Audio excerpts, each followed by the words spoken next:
నేను బిజినెస్ చేయాలి అని నిర్ణయించుకున్న రోజే ఒకటి అనుకున్నానండి.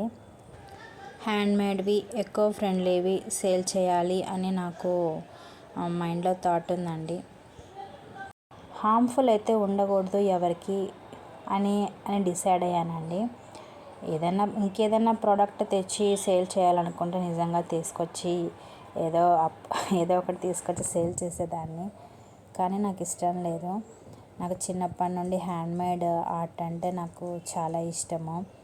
నేను హ్యాండ్మేడ్ ఆర్ట్ చిన్నప్పటి నుండి అలవాటు నాకు. గ్రీటింగ్స్ చేసేదాన్ని అండ్ పేపర్ క్రాఫ్టింగ్ చేస్తాను, పెయింటింగ్ వేస్తాను, ఐస్ క్రీమ్ స్పూన్స్ క్రాఫ్టింగ్ చేస్తాను. అలాగా డిఫరెంట్గా నేను చేస్తానండి. ఆ ప్యాషన్ తోటే నేను స్టార్ట్ చేసుకున్నానండి ఇది క్రోషియో వర్క్ని.